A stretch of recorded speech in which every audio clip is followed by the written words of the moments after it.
విజయవాడ కనకదుర్గ గుడిలో 4 ఏళ్ల చిన్నారి అదృశ్యం కేసును సీరియస్ గా తీసుకున్నారు పోలీసులు. పాపను మహిళ తీసుకుని వెళ్తున్నట్లు సీసీటీవీ ఫుటేజ్ ఆధారంగా గుర్తించారు. పాప రెడ్ డ్రెస్, వైట్ క్యాప్ ధరించగా ఆ మహిళ గ్రీన్ కలర్ డ్రెస్ ధరించింది. ఆ మహిళ కూడా అమ్మవారి దర్శనానికి వచ్చినట్టు తెలుస్తోంది. ఆలయ ఆవరణలోని సీసీటీవీ ఫుటేజ్ ని బట్టి పాప ఎవరి బిడ్డో మీకేమైనా తెలుసా అని ఆ మహిళ అడుగుతున్నట్టు కనిపిస్తోంది. దీంతో ఆమె ఉద్దేశపూర్వకంగా చిన్నారిని తీసుకెళ్లిందా లేక కిడ్నాప్ చేసిందా అనే కోణంలో దర్యాప్తు చేస్తున్నారు పోలీసులు. మొత్తం 8 బృందాలు ఏర్పాటు చేసి గాలిస్తున్నారు. బస్టాండ్, రైల్వే స్టేషన్లలోనూ నిఘా పెంచారు.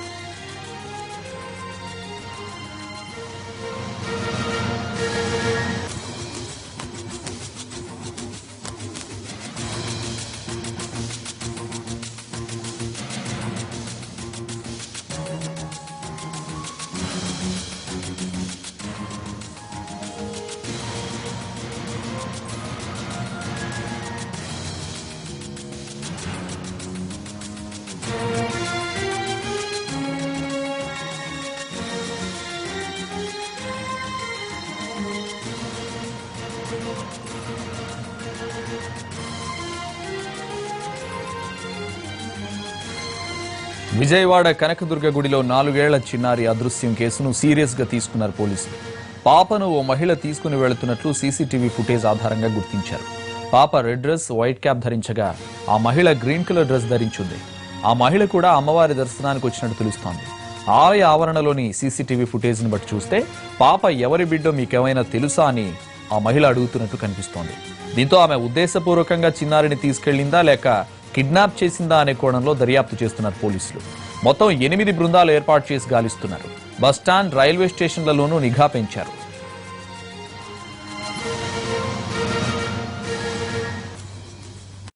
దుర్గగుడిలో చిన్నారి అదృశ్యంపై తాజా అప్డేట్స్ మా ప్రతినిధి శ్రీకాంత్ లైవ్ లో అందిస్తారు. శ్రీకాంత్,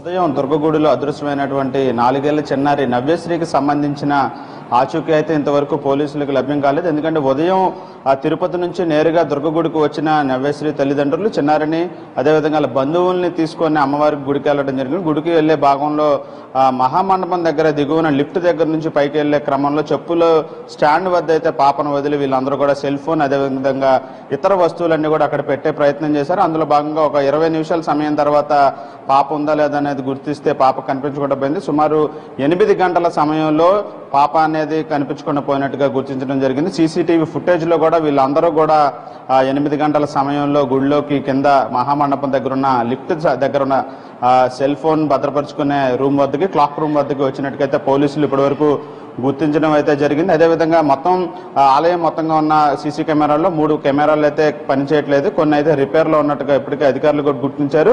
ప్రధానంగా వీళ్ళు గుడిలోకి ఎప్పుడైతే వచ్చామని చెప్తున్నారో 8 గంటల సమయంలో ఆ మహామండపం దిగువనున్న సీసీటీవీ ఫుటేజ్ లో మాత్రం వీళ్ళ తల్లి అదేవిధంగా బంధువులు రావటాన్ని అయితే పోలీసులు గుర్తించడం జరిగింది. అదేవిధంగా ఈ పాప అయితే గుడిలోకి రావడానికి సంబంధించి అయితే సీసీటీవీ ఫుటేజ్ అక్కడ లభించలేదు. అయితే కమాండ్ కంట్రోల్ రూమ్ అదేవిధంగా కంట్రోల్ రూమ్ లో ఉన్నటువంటి ఆ మార్గ మధ్యంలో ఏదైతే రథం సెంటర్ దగ్గర నుంచి దుర్గగుడి మహామండపం దగ్గర వరకు వచ్చే ఈ మార్గం అంతా కూడా సీసీటీవీ ఫుటేజ్ ని అయితే పోలీసులు పరిశీలించారు. అందులో ఒక మహిళ ఈ కనిపించకుండా పోయిన అదృశ్యమైనటువంటి చిన్నారి నవ్యశ్రీని అయితే గుర్తించి చేపట్టుకొని అయితే కాసేపు ఆ పరిసర ప్రాంతాల్లో కూడా ఎంక్వైరీ చేసినట్టుగా అయితే ఆ సీసీటీవీ ఫుటేజ్ లో గుర్తించారు. ఆ తర్వాత ఒక అరగంట సమయం తర్వాత ఆ మహిళ చిన్నారి నవ్యశ్రీని తీసుకొని స్థానికంగా ఉన్న రథం సెంటర్ వరకు నడుచుకుంటూ రావడం, అక్కడ ఆటో మాట్లాడుకొని వెళ్లిపోవటాన్ని కూడా సీసీటీవీ ఫుటేజ్ లో అయితే స్పష్టంగా పోలీసులు గుర్తించారు. ఈ నేపథ్యంలో కావాలనే ఈ పాపని కిడ్నాప్ చేశారా లేకపోతే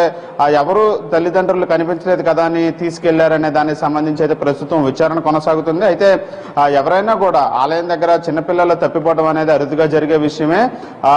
ఆ సమయంలో ఎవరికైనా పిల్లలు కనిపించినప్పుడు కాసేపు వాకప్ చేయడం, కనిపిస్తే తల్లిదండ్రులకు అప్పగించడం అనేది జరుగుతుంది. ఆ తర్వాత చిన్నారని ఆలయానికి సంబంధించి సమాచార కేంద్రంలో ఈ పిల్లలు కానీ వస్తువులు కానీ ఏమన్నా దొరికితే అక్కడ అప్పచెప్పి వెళ్ళడం అనేది ఎప్పుడు జరిగే విషయం. అయితే ఈ కేసులో మనం ప్రత్యేకంగా చెప్పుకోవాల్సింది ఆ ఆలయం దగ్గర ఏర్పాటు చేసిన దేవస్థానానికి చెందిన ఆ కౌంటర్లో కానీ దేవస్థానం సిబ్బంది ఉండే సమాచార కేంద్రంలో దొరికినటువంటి పాపని అక్కడ అప్పచెప్పకుండా నేరుగా ఆ పాపను తీసుకొని వెళ్ళిపోవటానికి సంబంధించి అయితే పోలీసులు ప్రత్యేకంగా దృష్టి సారించారు. ఎందుకంటే ఎక్కడైనా ఇలాంటి కేసుల్లో ఎవరైనా పిల్లలు అదృశ్యమైనప్పుడు, అదేవిధంగా తప్పిపోయినప్పుడు ఆలయానికి సంబంధించిన స్థానికంగా ఉండే కౌంటర్లోనే ఆ పిల్లల్ని అప్పచెప్పడం అనేది వస్తుంది. కాబట్టి ఈ కేసును ప్రత్యేకంగా చూడాల్సి వస్తుంది. పిల్లల్ని ఎందుకు తీసుకెళ్లారనే దానికి సంబంధించి ప్రస్తుతం అయితే విచారణ కొనసాగిస్తుందని ఇప్పటికే ఆ పోలీసు ఉన్నతాధికారులు కూడా ఈ కేసుకు సంబంధించి సీరియస్ గా తీసుకుని 8 ప్రత్యేక బృందాలను అయితే ఏర్పాటు చేయడం జరిగింది.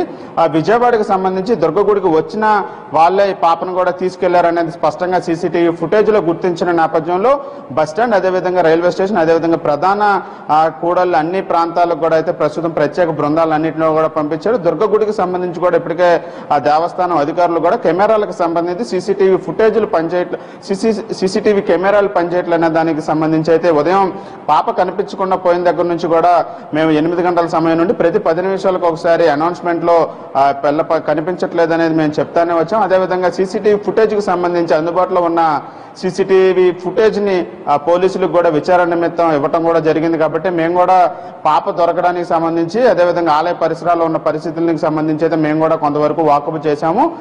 పిల్ల తల్లిదండ్రులకు కూడా మేము కూడా సహకరించామని ఆ దేవస్థానం అధికారులు చెప్తున్నప్పటికీ పోలీసు బృందాలు అయితే ప్రస్తుతం విచారణను వేగవంతం చేశాయి. పిల్లని ఎత్తుకుపోయారా లేకపోతే ఏదో తెలియక తీసుకెళ్లారనే కోణంలో అయితే ప్రస్తుతం విచారణ జరుపుతున్నారు. వచ్చిన వాళ్ళు కూడా నగరానికి చెందిన వాళ్ళు కాదు, వేరే ప్రాంతం నుంచి అమ్మవారిని దర్శించుకోవడానికి వచ్చారని ఒక ప్రాథమిక నిర్ధారణకు అయితే వచ్చిన నేపథ్యంలో వాళ్ళు నగరాన్ని దాటి వెళ్లారా లేకపోతే ఆ నగర పరిసరాల్లో ఉన్నారనే దానికి సంబంధించి అయితే ప్రస్తుతం పోలీసు బృందాలను విచారణ చేస్తున్నాయి. అంతేకాకుండా వీళ్ళకి సంబంధించి ఏ విధంగా ఈ కేసుకు సంబంధించి వేరే ఏమైనా విభేదాల నేపథ్యంలో తీసుకెళ్లారన్న కోణంలో కూడా అయితే ప్రస్తుతం పోలీసులు అయితే విచారణ జరుపుతున్నారు. అయితే నవ్యశ్రీ తల్లిదండ్రులు మాత్రం ఉదయం 8 గంటలకి తప్పిపోయిన పాప 10 గంటలు గడుస్తున్నప్పటికీ ఇంకా ఆచూకీ లభ్యం కాని నేపథ్యంలో వాళ్ళైతే ఒక ఆవేదనకు గురవుతున్న పరిస్థితి అయితే ప్రస్తుతం విజయవాడలో ఉంది. అయితే పోలీసులు మాత్రం కేసుని సవాలుగా తీసుకున్నారు. ఈ రోజే ఎట్టి పరిస్థితుల్లోనూ పిల్ల ఆచూకీని లభ్యమయ్యే విధంగా అయితే విచారణ అయితే కొనసాగిస్తున్నారు. రాత్రి లోపు నవ్యశ్రీ ఆచూకీ అయితే తెలుసుకునే పనిలో ఎవరైతే పాపను ఎత్తుకెళ్లారో ఆ మహిళకు సంబంధించిన వివరాలు గుర్తించే పనులు అయితే ప్రస్తుతం విజయవాడ పోలీసులు అందరూ కూడా ఉన్న పరిస్థితి.